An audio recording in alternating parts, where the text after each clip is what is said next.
Muy buenas tardes. En el día de hoy vamos a hacer un pequeño tutorial sobre el origen y la evolución del ser humano en el planeta Tierra. Entonces, a continuación vamos a ver unas teorías propuestas a partir de diferentes enfoques y esquemas. Bien, entonces en el origen de la vida encontramos varias explicaciones. Una de ellas es el creacionismo, que es la teoría netamente religiosa, la cual habla de que la vida es creada por una fuerza todopoderosa y divina, o sea, una deidad, un dios, y esa la encontramos de manera muy popular en el Génesis de la Biblia. Otra es la teoría de la generación espontánea, la cual explica que la vida puede surgir a partir de la materia inerte, es decir, algo de la basura, de los minerales, puede surgir la vida. Esta teoría hoy en día ha sido debatida y ha sido ha demostrado, o se ha demostrado mejor aún que no es posible esa explicación. Y la última teoría, que es la científicamente aprobada o por lo menos aceptada, es el darwinismo y el neodarwinismo, basada en la teoría de Charles Darwin sobre el origen de la vida.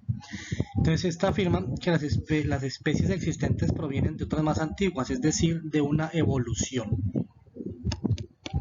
Esta evolución viene desde los inicios de la vida en la Tierra, de la vida bacteriana, de la vida unicelular, que tras el paso de millones y millones de años se ha venido perfeccionando, o más bien no perfeccionando, sino complejizando y avanzando hasta el punto de llegar al ser humano, siendo este, digamos así, la forma de vida más compleja que existe en el planeta Tierra. Bueno, según esta teoría de Darwin, el ser humano procede de algo que se denomina como los homínidos en antropología. ¿Qué son los homínidos? Los homínidos son primates descendientes del mono, del simio, que fueron evolucionando con el transcurso de los años hasta convertirse en el ser humano. Entonces existen varios tipos de homínidos, ya los vamos a explicar. Entonces son mamíferos evolucionados física y culturalmente a partir de los simios hasta llegar al ser humano, que a través de las especies se han denominado o se han, mejor dicho, categorizado en estos grupos: Australopithecus, Homo habilis, Homo erectus y Homo sapiens, que es la última etapa de la evolución que podríamos llamar es el hombre. ¿Listo? Bueno, entonces, ¿cuál es el espacio geográfico donde se cree el ser humano existió? Este espacio geográfico se piensa, aunque hay teorías debatibles, que se creó en África y que desarrolló y evolucionó a partir de ciertas habilidades, como fue el dominio sobre el fuego, la habilidad prensil, que se refiere básicamente al dedo pulgar, ¿sí? Al dedo pulgar, y la facilidad que tiene este, junto con la mano, de construir y manipular herramientas. Y la otra muy importante es el desarrollo de un lenguaje. ¿Listo? Entonces decimos que nació en África, según la teoría, y de ahí se traslada hacia continentes como son Asia y Europa principalmente. Después lo va a hacer hacia el resto del mundo. Diferentes teorías explican esta evolución de acuerdo con el sector geográfico donde se encuentre. Bien, entonces, según los restos arqueológicos, que es la ciencia encargada de estudiar estos fósiles, se establece que los homínidos reaccionaron física y culturalmente hasta derivar en el ser humano. A continuación, vamos a analizar cada característica de cada una de esas especies homínidas, de acuerdo con la teoría de la evolución de Charles Darwin. El primero de todos se llama Australopithecus, es el más antiguo, y su nombre se refiere a que sus restos se encontraron principalmente en el hemisferio austral, es decir, en el sur de los continentes, principalmente africano. En Australia también se han encontrado algunos restos, o se está debatiendo sobre la veracidad de esos restos en ese espacio geográfico. Fue el primer homínido del que se hallaron evidencias. Anterior a él no se ha encontrado nada, solo ya se podría hablar es de simios o de monos. Se cree o se estima, de acuerdo con los restos encontrados, que vivió aproximadamente hace 4 millones de años. Tiene unas características más hacia el humano que hacia el simio, que son, primero, su estatura, que medía entre 100 y 120 centímetros, metro 20 centímetros, brazos largos, que le servían para construir herramientas, y un cerebro más evolucionado, más grande y con mayor capacidad craneal que el de los simios. Caminaba en posición erguida, que es una característica propia de los seres humanos, o sea, caminar en dos extremidades inferiores. Bien, el Homo habilis es el próximo en la gran categoría de los homínidos. Ya empieza a develar unas características más hacia el hombre, y su nombre significa el hombre hábil, o la habilidad de este hombre que tenía para construir herramientas y para desarrollar estas habilidades más allá propias de los humanos. Entonces se cree que vivió hace 2 millones de años aproximadamente, un cerebro más grande y evolucionado que el del Australopithecus, mayor capacidad para manipular objetos y herramientas, y comía alimentos de origen animal según su dieta, pues la dieta que los predecesores, es decir, no era tan herbívoro como la especie anterior, la Australopithecus, sino ya empezó a consumir más de acuerdo a las capacidades tanto físicas como anatómicas, y de igual manera al sector donde se encontraba, ya que si es un sector donde se encuentran animales de presa o animales para cazar, entonces pues simplemente lo hacía. O sea que es un individuo que empezó a aumentar su consumo de carne, que para los científicos es un valor fundamental en el desarrollo de la evolución. El Homo erectus es la siguiente gran categoría. Se estima que vivió aproximadamente hace 1.600.000 años, 600.000 años. Es el primero en considerarse que construyó utensilios de piedra, ¿sí? Tanto armas como vasijas para los alimentos. Tenía un cerebro más grande, su capacidad craneana se estima en los 800 centímetros cúbicos, eso es básicamente la mitad de la de un ser humano. Fue el primero que se aventuró hacia nuevos territorios, es decir, adquirió una postura nómada en busca de alimentos, en busca de recursos. Algunos de ellos empezaron a manipular y a desarrollar el fuego. Tanto el Australopithecus como el Homo habilis se cree que habitaron en la misma época, pero desaparecieron básicamente a que el Homo erectus tuvo la habilidad razonal o racionalidad mejor para sobrevivir a diferentes aspectos como los cambios climáticos, o como los animales depredadores, etcétera, o condiciones como enfermedades.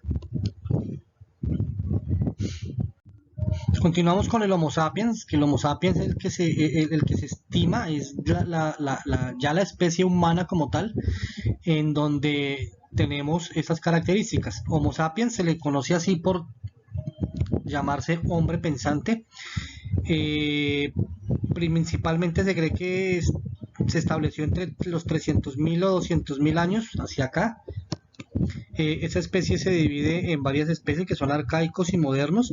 La segunda, pues obviamente la más evolucionada de la manera física y cultural como los conocemos hoy en día los seres, o nos conocemos hoy en día como seres humanos. Los neandertales es la especie más significativa de este grupo. Tenían un cerebro mucho más grande que los demás, como les venía diciendo, 1.600 centímetros cúbicos. Se adapta a las duras condiciones que se le pueden presentar, como glaciaciones, lo mismo que decía anteriormente, enfermedades y depredadores, etcétera. Elaboró utensilios en base a los recursos que tenía, huesos, piedras, madera, mucho más avanzados y con una mejor utilidad y practicidad que los antecesores. Este individuo empezó a elaborar sus propias ropas. basadas principalmente en las pieles de animales, y esto obviamente le ayudó muchísimo para solventar los factores climáticos adversos como el frío extremo. Pudo entender cómo controlar y manipular el fuego. Y no solamente eso, sino también cómo crearlo a partir del ensayo y el error. Y en este individuo existen los primeros indicios del desarrollo de rituales tales como ¿qué? Rituales tales como el ritual mortuorio, que es única y exclusivamente de la especie humana. Entonces aquí ya se ve una evolución cultural de esos individuos. Por último, ya tenemos el hombre moderno, el hombre en la última escala de la evolución, denominado el Homo sapiens sapiens, hombre pensante, que es la última que tenemos como desarrollo evolutivo de acuerdo a la teoría de Charles Darwin. Entonces, es el hombre actual, características son las mismas que tenemos hoy en día, dependiendo pues las razas diferentes que existen alrededor del mundo. La capacidad cerebral es mucho más grande que la de los primeros homínidos. Se cree que apareció primeramente en Australia, aunque pues hay teorías que también afirman que en Asia, inclusive se cree en algunas teorías que pudo haber aparecido también en América. Eso es parte del debate científico que plantean los diferentes arqueólogos y antropólogos de acuerdo a los restos fósiles encontrados en diferentes partes del mundo. Perdieron robustez, perdieron el cabello en gran parte del cuerpo, y la postura erguida se hizo mucho más recta, es decir, aprendió a dominar el desplazamiento en las dos extremidades inferiores para tener los brazos libres y así poder desarrollar actividades mecánicas únicamente en el desarrollo de sus procesos de adaptabilidad al medio, inclusive sus procesos de convivencia con los demás miembros de su sociedad. Desde el año 10.000 hacia acá, el Homo sapiens sapiens da el salto evolutivo a manera del pensamiento y a manera del desarrollo de la inteligencia con un evento que es denominado como la revolución agrícola, y es la forma como se desarrollan las primeras formas agrícolas, la domesticación de animales y la vida en las ciudades, el cual es el salto gigantesco que da el ser humano para adentrarse en lo que hoy en día conocemos como la evolución social de los seres humanos. Aquí tenemos un ejemplo de cómo se veían los diferentes homínidos en el transcurso de la evolución. Entonces aquí tenemos primero Australopithecus, aquí tenemos el Homo erectus, este es un hombre de Neandertal, y este es el Homo sapiens sapiens. Una de las características más importantes en el proceso evolutivo del ser humano es la importancia del fuego. Sin el poder manipular el fuego y poder crearlo, hubiera sido imposible el desarrollo evolutivo del ser humano. Por eso el ser humano es la especie más desarrollada en toda la naturaleza, debido a su capacidad de raciocinio. Por eso hacía referencia anteriormente a la capacidad craneal y cerebral, ya que de esta depende la posición del ser humano hoy en día en la naturaleza. El lenguaje ha sido también un medio muy importante en el desarrollo del ser humano, ya que este implica algo esencial para toda civilización, y es el aprendizaje. Para que sea de un aprendizaje, es decir, para que se transmita un conocimiento de uno o de unos hacia otro o hacia otros, se necesita primordialmente de algo que conocemos como el lenguaje. Este lenguaje es el medio o el espacio por el cual recorre el aprendizaje, y se va ampliando cada vez más entre más seres, entre más individuos, haciendo que este conocimiento y este aprendizaje pues llegue a más y más personas, para que se vaya ampliando cada vez más, y aún así se va compartiendo cada vez más y más aprendizaje. Y los antropólogos llaman este periodo como la era del aprendizaje colectivo. Desarrollo del lenguaje, cerebro con capacidad de expresar códigos y señales para desarrollar ese lenguaje, enviar los canales de comunicación para un aprendizaje asertivo. Las principales formas de comunicación del ser humano es la evolución de su anatomía en la boca, en la garganta y en las vías aéreas, los cuales son los órganos que intervienen directamente en el lenguaje humano, el cual conocemos hoy en día como el habla.